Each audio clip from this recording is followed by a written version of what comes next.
नमस्कार माफ कीजिए नमस्कार मनी गुरु की इस खास पेशकश में आप सभी का स्वागत है। मैं हूं स्वाति रायना और इस शो में हम आपको आज खास तौर पर हम चर्चा करेंगे लार्ज और मिड कैप में अगर आपको निवेश करना है, इन्वेस्टमेंट का तरीका आपके लिए क्या हो सकता है। अब तरीके तो बहुत सारे हैं, लेकिन क्या पैसिव स्ट्रैटेजी के तहत अगर आप लार्ज और मिड कैप इंडेक्स में निवेश करते हैं तो क्या आपके लिए ज्यादा फायदेमंद होगा, इस पर आज हम करेंगे खास चर्चा। हमारे साथ दो खास मेहमान हैं, उनका परिचय करा दे। Radhika Gupta, MD and CEO Edelweiss AMC, और साथ ही प्रवीण वाजपेयी, फाउंडर फिनफिक्स हमारे साथ है। राधिका, प्रवीण दोनों का ही स्वागत करते हैं हमारे आज के इस शो में।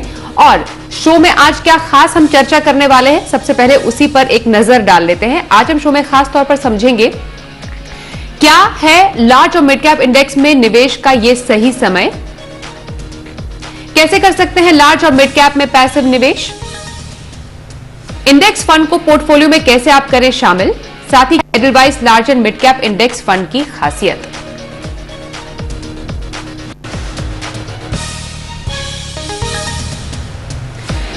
चलिए, तो यहां पर क्योंकि हम बात कर रहे हैं पैसिव इन्वेस्टमेंट स्ट्रैटेजी की, प्रवीण फिलहाल हमारे साथ शो में शामिल है। प्रवीण, यहां पर हम आपसे समझना चाहते हैं, जब हम म्यूचुअल फंड में निवेश की बात करते हैं, हमारे पास एक्टिव स्ट्रैटेजी होती है, पैसिव स्ट्रैटेजी होती है। तो पैसिव स्ट्रैटेजी यानी पैसिवली मैनेज्ड फंड क्या होते हैं और इसी के तहत इंडेक्स फंड की खासियत क्या है? नमस्कार Swati, pleasure to be on your show. अगर हम म्यूचुअल फंड्स की बात करें तो एक्टिव और पैसिव की इन्वेस्टर्स भी आई थिंक काफी ये डिबेट देख रहे होंगे। इसके बीच में बहुत कंपैरिजन भी किया जाता है। एक सिंपल तरीके से मैं समझाने की कोशिश करती हूँ स्वाति। हमारे पास 5,000 से ज्यादा कंपनीज हैं जो स्टॉक मार्केट्स में लिस्टेड हैं, और इन सारी मार्केट्स में से जब हम एक एक्टिव फंड की बात करते हैं तो जो फंड मैनेजर होते हैं वो अपने चुनिंदा स्टॉक्स को पिक करते हैं और एक पोर्टफोलियो क्रिएट करते हैं एक म्यूचुअल फंड का। और ये पोर्टफोलियो किसी पर्टिकुलर मैंडेट के तहत जैसे बनता है कि अगर आपका लार्ज कैप फंड है तो वो उसी हिसाब से कंस्ट्रक्ट होगा, मिड कैप है तो वो जितना आपको परसेंटेज मिड कैप स्टॉक्स में रखना है, पर मिड कैप में वो अपने पसंद के स्टॉक्स चुनेंगे, लार्ज कैप में अपनी पसंद के चुनेंगे। पर इन सारे जो फंड्स की क्रिएशन होती है, इनका एक कंपैरिजन हमेशा होता है कि अगर हम इसको देखेंगे कैसे कि ये म्यूचुअल फंड्स परफॉर्म कैसा कर रहे हैं, तो ये जो कंपैरिजन है स्वाति, ये हम करते हैं एक बेंचमार्क के अगेंस्ट। और वो बेंचमार्क होते हैं हमारे स्टैंडर्ड इंडिसेस जो हमारे पास हैं ऑलरेडी, जैसे कि निफ्टी 50 हो गया, निफ्टी आपका मिड कैप इंडेक्स हो गया। इस तरीके के हमारे बहुत सारे ऑलरेडी इंडिसेस हैं मार्केट में। जब हम पैसिव इन्वेस्टिंग पे आते हैं तब वहां पे हम फंड मैनेजर का रोल खत्म कर देते हैं। हम कहते हैं कि वो कुछ भी एक्टिवली अपने से चूज नहीं करेंगे, हम डायरेक्ट जाके एक इंडेक्स को ही पिक कर लेते हैं। बहुत तरीके के 30, 40, 50 तरीके के इंडेक्सेस है हमारे पास अवेलेबल। हम एक पसंद का अपना इंडेक्स चुनते हैं जिसका एक ऑलरेडी प्री क्रिएटेड स्ट्रक्चर होता है। हमें पता होगा कि उसमें कौन सी कंपनीज किस कॉम्पोजिशन में, किस परसेंटेज में कैसे आने वाली हैं, और जो फंड मैनेजर का काम होगा वो सिर्फ उसको रेप्लिकेट करने का होगा। एक तरीके से आपने सिर्फ कॉपी करना है वो इंडेक्स, और वो आपका इंडेक्स फंड बन जाता है। और करेंटली अगर हम देखें स्वाति, इंडिया में जो मैक्सिमम इंडेक्स फंड्स हैं वो हमने लार्ज कैप स्पेस में देखे हैं। करीबन अगर 80 लार्ज कैप हमारे पास स्टॉक्स का, ये स्वाइस स्कीम्स का अगर हमारे पास ऑप्शन अवेलेबल है, उसमें से अबाउट 50% एलोकेशन है। बिकॉज हमने बहुत सारे रिसेंट टाइम्स में निफ्टी 50, निफ्टी नेक्स्ट 50 तरीके के इंडेक्स फंड्स को मार्केट में आते देखा है। पर मिड और स्मॉल कैप स्पेस में अगर हम बात करें तो इंडेक्स फंड्स अभी भी काफी कम है, और थोड़ी सी डिफरेंट स्ट्रैटेजीज अवेलेबल हैं इंडेक्स फंड्स के तहत, बट अभी उनका नंबर्स आर वेरी लेस। 5-6 किस्म के स्मार्ट बीटा प्रोडक्ट्स हैं। सो ब्रॉडली जो इंडेक्स फंड्स अभी इंडिया में अवेलेबल हैं वो लार्ज कैप सेंट्रिक है।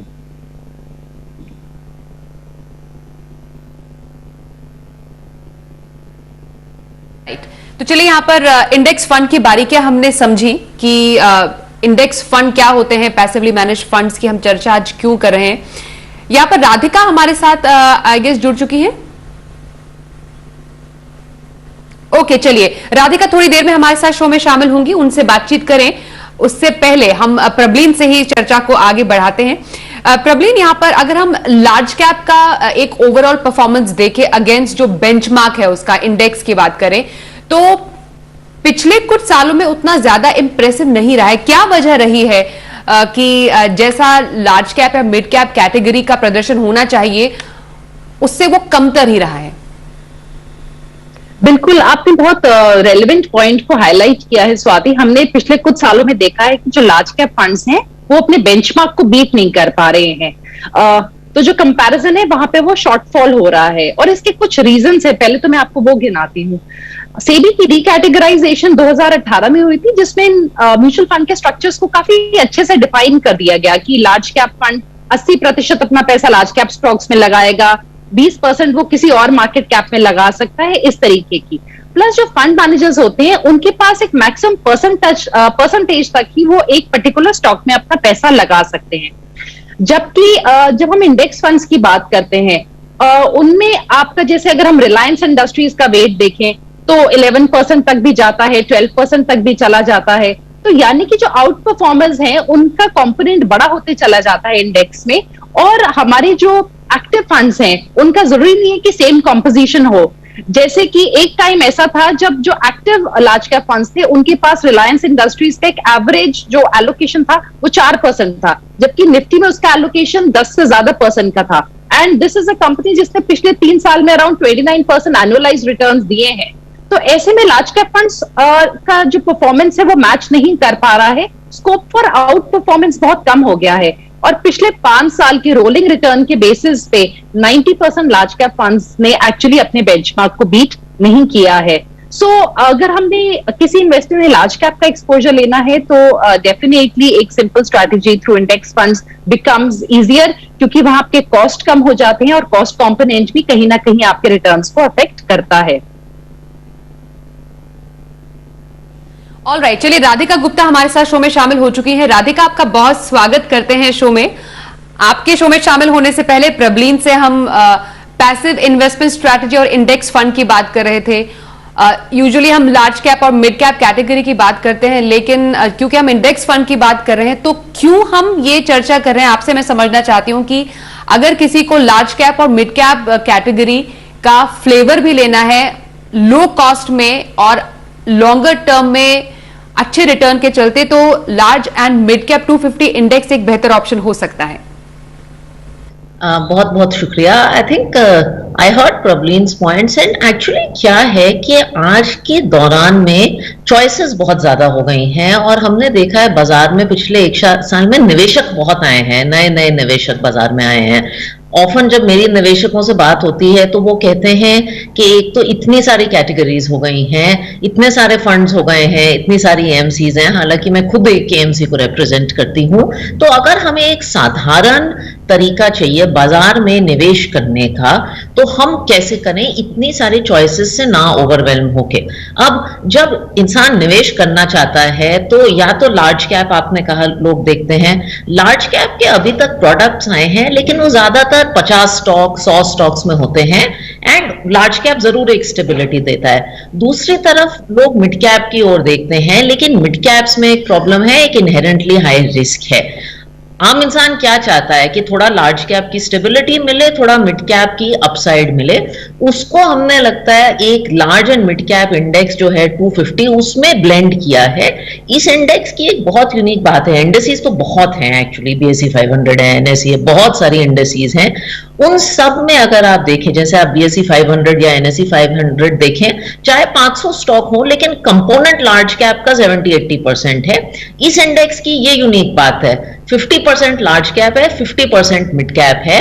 तो किसी भी निवेशक के लिए आपको इक्वल एक्सपोजर दोनों का मिल जाता है, meaningful mid cap, meaningful large cap. तो हमें लगता है निवेश करने का ये एक बहुत सरल तरीका है किसी के लिए। प्रबलीन, आपने भी यही बोला जो समअप किया राधिका ने कि हाँ एक सरल तरीका है, लार्ज और मिड कैप में आप एक उस यूनिवर्स का फायदा ज्यादा से ज्यादा उठा सकते हैं इंडेक्स में निवेश करके। कुछ अगर हम फायदों की और बात करें प्रबलीन, मैं आपसे भी समझना चाहती हूं, जब हम इंडेक्स में निवेश करते हैं या कोई निवेशक जब इंडेक्स में निवेश करने की सोचता है तो वो किस तरीके के बेनिफिट्स अपने पोर्टफोलियो के लिए देखता है? बिल्कुल, जैसे राधिका ने अभी मेंशन किया है स्वाति, आई थिंक जो एक ईज है कि आपको सिलेक्शन नहीं कर दी है, बिकॉज इतने सारे एक्टिव फंड्स हैं और आप कहीं ना कहीं बेस्ट फंड के पीछे भाग रहे हैं हम सारे, कि कौन सा बेस्ट फंड है, और बेस्ट फंड को ढूंढना बहुत ही मुश्किल है, specially for do it yourself investors. तो जहां पे एक शुरुआत करना चाहते हैं इन्वेस्टर्स अपने इन्वेस्टिंग जर्नी की, और या अपना डू इट योरसेल्फ है, वहां पे तो इंडेक्स फंड्स आई थिंक बहुत ही अच्छा जरिया बन जाते हैं, because they are very convenient. उसके अलावा आपको पोर्टफोलियो पहले से ही पता है। अभी राधिका का जो फंड आ रहा है एडेलवाइस का, इसका कॉम्पोजिशन एनएफओ का पैसा इकट्ठा होने के बाद, क्रिएशन के बाद नहीं पता चलेगा कि कौन से स्टॉक्स पे पैसा डाला है। इंडेक्स फंड में हमें ऑलरेडी पता है कि किस इंडेक्स को ट्रैक करने वाले हैं, उसका क्या कॉम्पोजिशन है, क्या स्ट्रक्चर है, तो बहुत ज्यादा क्लैरिटी शुरू से ही रहती है इन्वेस्टर्स को। Thirdly Swati, I think expenses भी एक इंपॉर्टेंट पॉइंट है। अगर हमने लार्ज कैप में इन्वेस्ट करना है या एक मिड कैप में, जो एक कोर पोर्टफोलियो बनाते हैं, जो कुछ बहुत फैंसी नहीं है, ऐसी ये जो दो सेगमेंट्स हैं, large cap and mid cap, ये किसी भी इन्वेस्टर का कोर को बनाएंगे। तो जब आप अपना कोर क्रिएट कर रहे हैं, तो वहां पे आप जाके अपने हाई एक्सपेंस के प्रोडक्ट्स में क्यों घुसें, और वहां पे फिर आप उस चिंता से और उस कॉन्स्टेंट ट्रैकिंग के बीच में भी उलझे रहते हैं कि क्या मेरा फंड ठीक है या नहीं है। सो ये सारी चीजों को बिल्कुल नेगेट कर देता है जो इंडेक्स फंड्स का बेसिक कॉन्सेप्ट है, specially as a core strategy. इसके अलावा जो आई थिंक एक और बहुत इंपॉर्टेंट चीज है यहाँ पे समझने की, कि एक बहुत ही कंसिस्टेंट रूल बेस्ड आपकी इन्वेस्टमेंट होती चली जाती है। जब रीबैलेंसिंग होती है, अनाउंसमेंट्स होते हैं कि कौन सी स्कीम्स को निकाला है, कौन से स्टॉक्स को एक्सक्लूड किया है इंडेक्स से और फिर इंक्लूड किया है। सो आई थिंक बहुत transparent, convenient and low cost mechanism एक इन्वेस्टर के लिए अपना कोर्स जो पोर्टफोलियो है उसको बनाने का ये है। कोर पोर्टफोलियो की आपने यहां पर बात की, राधिका मैं आपसे पूछना चाहती हूं कि जब हम लार्ज और मिड कैप फंड या इंडेक्स की बात करते हैं, तो कोर पोर्टफोलियो में शामिल करने का एक फायदा क्या है एक निवेशक के लिए, और मोस्ट इंपॉर्टेंटली जो निवेशक एक्चुअली समझते नहीं है कॉन्सेप्ट कोर पोर्टफोलियो और सैटेलाइट पोर्टफोलियो का, उनके लिए थोड़ा आप सिंप्लीफाई करके बता सकती हैं। एक्चुअली कोर पोर्टफोलियो का आई एम ग्लैड कि ये सवाल आया, क्योंकि ये कॉन्सेप्ट बहुत इंपॉर्टेंट है, खासकर आज की तारीख में जहां इतने ऑप्शंस हो गए हैं। मैं इसका एक सिंपल तरीके से वो करती हूँ कि जैसे हम बॉम्बे शहर में रहते हैं, बहुत सारे रेस्टोरेंट्स खुलते हैं, हर हफ्ते कोई नया रेस्टोरेंट खुलता है, नया वो होता है, लेकिन आप हर जगह खाना नहीं खाते हैं। आपके कुछ सेट मील्स होते हैं, कुछ सेट डाइट होती है, विच comprise I would say 80% of what you do. ऐसे ही चाहे दुनिया में कितने भी फंड्स आए, कितने भी प्रोडक्ट्स आए, जो आप बल्क करते हैं, जहां आपका 80% में कहती हूँ निवेश जाता है, वो साधारण चीजों में होना चाहिए, जैसे घर की दाल चावल कहते हैं, वो इक्विटी फंड्स में हो, बैलेंस्ड एडवांटेज फंड्स हो, साधारण चीजों में होना चाहिए। बाकी जो आपका 20% पोर्टफोलियो है, उसमें आप बेहतर चाहे आप थीमेटिक आइडियाज करें, सैटेलाइट आइडियाज करें, वो सब करिए, लेकिन 80% आपका बिल्कुल कोर इक्विटी और डेट सॉल्यूशंस में होना चाहिए। प्रवीण ने बिल्कुल ठीक कहा कि ये जो प्रोडक्ट है, एक्चुअली ये एक इंडेक्स है जो कोर पोर्टफोलियो के लिए डिजाइन किया है। हमने भी देखा है पिछले 1-2 साल में बहुत सारे सैटेलाइट सॉल्यूशंस आ रहे हैं, लेकिन ultimately as an asset manager हम भी चाहते हैं कि जो लोगों की मेन प्रॉब्लम है उसको हम कंफर्टेबली एड्रेस करें। ये कोर पोर्टफोलियो का इसलिए अच्छा हिस्सा है क्योंकि आदमी कोर पोर्टफोलियो में क्या चाहता है, ब्रॉड मार्केट का एक्सपोजर मिल जाए, जो ब्रॉड इंडिया की इक्विटी में ग्रोथ हो रही है उसका मुझे एक्सपोजर मिल जाए। और वो ग्रोथ कहां से हो रही है? एक तो लार्ज कैप की स्टेबिलिटी से हो रही है, जो कि आप 100 रुपए दे रहे हैं तो 50 रुपए वहां जा रहे हैं, और दूसरा आपकी वो हो रही है मिड कैप कंपनीज की जो एक्सपोनेंशियल अपसाइड से है। तो इसलिए ये कोर पोर्टफोलियो है। बाजार में करीब 500 बड़ी कंपनीज लिस्टेड हैं जो मीनिंगफुल हैं, ये टॉप 250 कंपनीज हैं, तो इसलिए ये कोर पोर्टफोलियो का एक मीनिंगफुल हिस्सा बन सकता है। As she said at very low cost. मैं एक और छोटी सी बात का जिक्र करना चाहूंगी यहाँ। हम कभी कभी लोग कहते हैं कि जो कोर पोर्टफोलियो है, ऐसा सोल्यूशन मैं खुद क्यों नहीं कर लेता। ये सोचना बड़ा मुश्किल है, कितना लार्ज कैप करूं, कितना मिड कैप करूं, कितना ये करूं।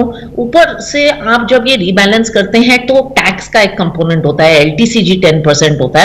जब ये रीबैलेंसिंग और 50-50 एक फंड में होता है तो आपके लिए वो एफिशिएंट भी बहुत होता है। राइट, तो बहुत ही आपने एक आसान अंदाज में आपने कोर पोर्टफोलियो में क्यों शामिल किया जाना चाहिए ये बताया राधिका।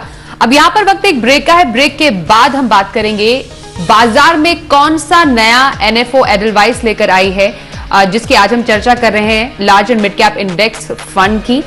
क्या है इसकी खासियत, निवेश करने के पीछे आपके लिए क्या रीजंस हो सकते हैं, पूरी चर्चा करेंगे आगे छोटे से ब्रेक के बाद।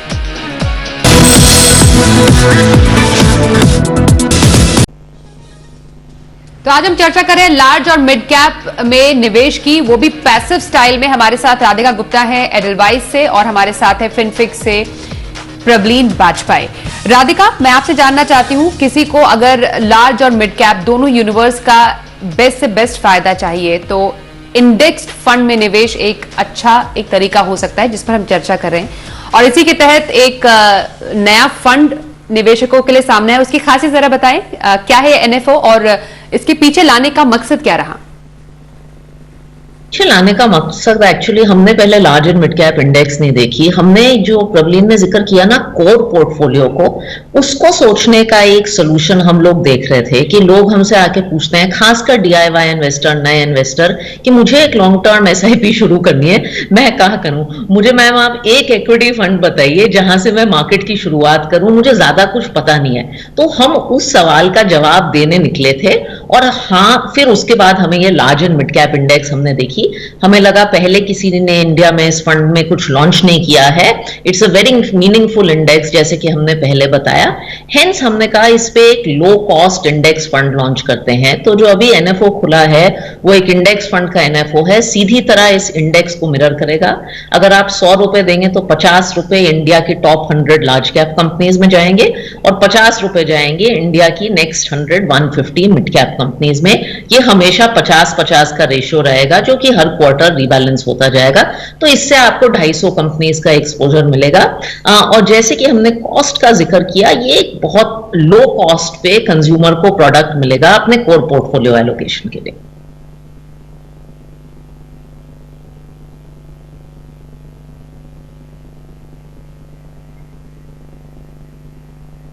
तो एक नए एनएफओ की चर्चा यहां पर की है राधिका ने, और इसके पीछे लाने का मेन मकसद क्या रहा है? यहां पर डीआईवाई निवेशक का जिक्र बार बार हो रहा है, क्योंकि ऐसे निवेशक जो खुद से निवेश करना चाहते हैं। प्रबलीन, आपके पास भी कई ऐसे निवेशक आते होंगे जो कहते होंगे कि हमें खुद से निवेश करना है, तो कि इंडेक्स फंड एक डीआईवाई निवेशक के लिए एक स्मूथ सेलिंग कैसे हो सकता है? और खासतौर पर जब हम large and mid cap index की बात कर रहे हैं, स्पेशली फॉर डीआईवाई इन्वेस्टर्स, और एक स्पेशली एक नए निवेशक की पहली पसंद बन सकता है ऐसा कोई इंडेक्स या फंड? जी बिल्कुल स्वाति, क्योंकि आई थिंक जो भी अपने से इन्वेस्टमेंट करना चाहते हैं और उनके पास कोई एडवाइजर अवेलेबल नहीं है, यानी कि उस फील्ड का कोई एक्सपर्ट अवेलेबल नहीं है, वहां पे वो अपना बहुत टाइम जो है उसको डेडिकेट उनको करना पड़ेगा ढूंढने में कि कौन से आउट परफॉर्मर्स हैं। ऐसा नहीं कि एक्टिव फंड्स सारे बेंचमार्क की नहीं बीट कर पा रहे हैं, बट आउट परफॉर्मेंस उनकी कम होते चली जा रही है। तो अगर उनके पास कोई एडवाइजर नहीं है तो ऐसे में आई थिंक इंडेक्स फंड्स एक बहुत ही अच्छा आपके पास ऑल्टरनेटिव निकल के आते हैं। और ये फर्स्ट टाइम इन्वेस्टर के लिए स्वाति एक और रीजन से बहुत अच्छे हैं, क्योंकि कई बार समझना ये मुश्किल हो जाता है कि पूरी मार्केट तो ऊपर जा रही है पर मेरा फंड ऊपर क्यों नहीं जा रहा है या मेरा फंड क्यों नहीं परफॉर्म कर रहा है। Because for a new investor और अ डू इट योरसेल्फ इन्वेस्टर, कई बार ये कॉम्पोजिशन की फंड की अलग होती है, इंडेक्स की अलग होती है। आप बेंचमार्क इंडेक्स को ट्रैक कर रहे हैं हर रोज न्यूज में, पर आपका जो फंड है वो एक डिफरेंट ही मैंडेट पे चल रहा है। तो इस कंफ्यूजन को भी जो इंडेक्स फंड है बिल्कुल हटा देता है, बिकॉज आपको पता है कि आपका फंड कौन सा इंडेक्स को फॉलो करने वाला है, आप उसी के हिसाब से अपना एग्जैक्टली मूवमेंट समझ सकते हैं। तो आई थिंक एक उतार चढ़ाव को समझना भी इंडेक्स फंड्स के हिसाब से बहुत ईजी होता है। और एक और कैटेगरी है यहाँ स्वाति जिसको मेंशन करना चाहूंगी, जो आई थिंक जिनके लिए इंडेक्स फंड्स बहुत अच्छे हैं, वो है पीपल हु हैव रिटायर्ड। आज की तारीख में 55-60 पे जब आप रिटायर होते हैं, आपके पास 30-35 साल का एक और इन्वेस्टमेंट होराइजन पीरियड है जिसमें आपको कुछ इन्वेस्टमेंट इक्विटीज में करनी चाहिए।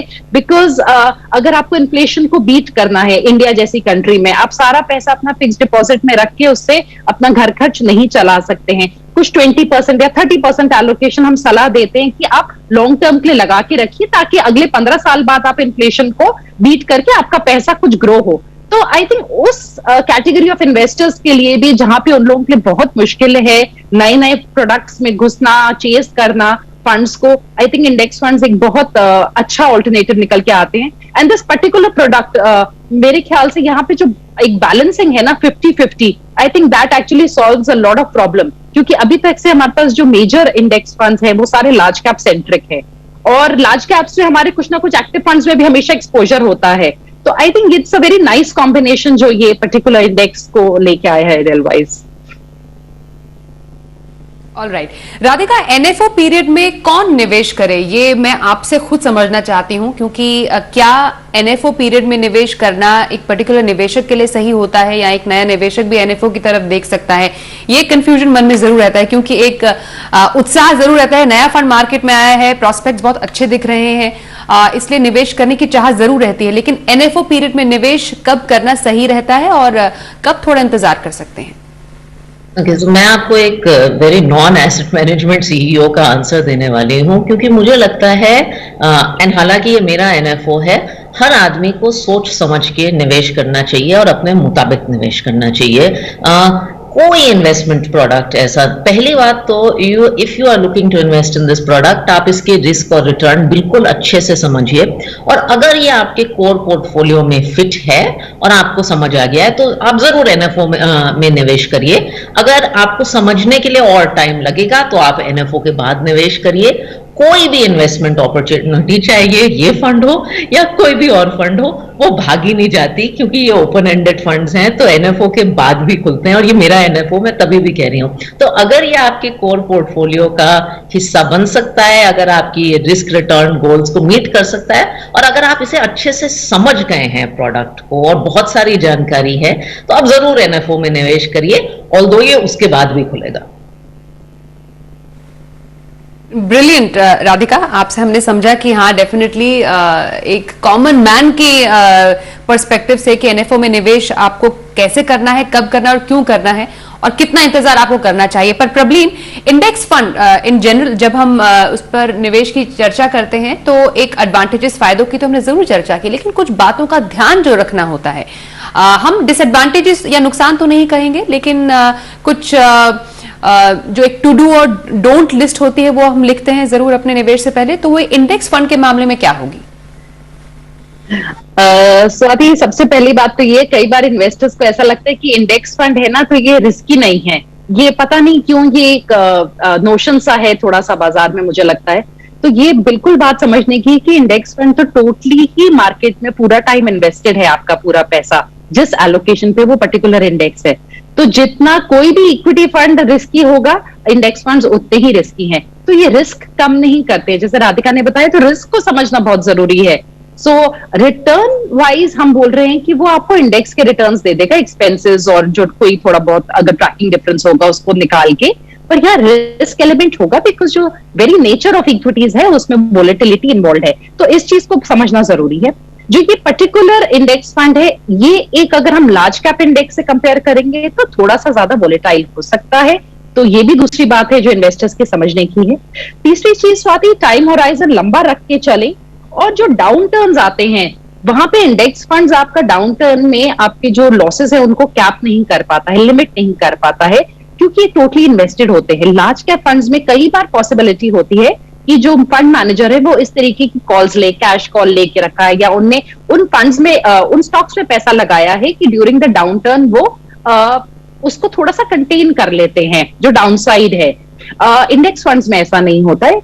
और एक नुकसान तो नहीं है, बट एक just the way they are structured, जो एक basic market cap based index होता है उसमें क्या होता है, जो कंपनी जिसका स्टॉक प्राइस बढ़ता चला जाता है उसका कॉम्पोजिशन, उसका जो वेट है वो इंडेक्स में बढ़ता चला जाता है। तो कहीं ना कहीं वो थोड़ा सा वैल्यू स्टाइल ऑफ इन्वेस्टिंग के अगेंस्ट जाता है, बिकॉज कुछ अच्छी कंपनीज कई बार थोड़े टाइम के लिए जो अच्छा परफॉर्म ना करे, कई बार वो इंडेक्स से बाहर हो जाती हैं। जैसे अगर मैं आपको एग्जांपल दूं, दिसंबर 2020 में Tata Steel was added to the index, और तब वो ऑलरेडी 2020 में 72% का इंक्रीज ले चुका था, और फिर उसका इंक्लूजन हुआ इंडेक्स में। सो इंडेक्स जो है वो टॉपर्स को कैप्चर कर रहा है, तो कहीं ना कहीं वो स्टॉक्स थोड़ा सा रन ले चुके होते हैं।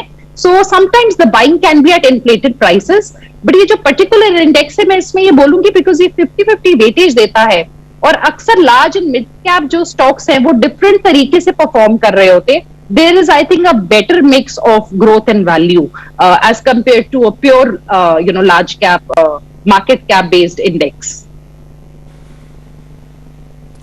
ओके समय एक्चुअली हमारे पास समय की कमी है, बातें बहुत सारी करनी थी, डिस्कस काफी सारा करना था, लेकिन हमने मोस्टली सब कवर कर लिया है, स्पेशली इस particular large and mid cap index के बारे में और क्यों निवेश करना चाहिए, नए एनएफओ के बारे में भी हमने जानकारी ली। राधिका और प्रबलीन, आप दोनों का बहुत बहुत धन्यवाद करते हैं कि आप मनी गुरु के हमारी इस खास पेशकश में आज शामिल हुए।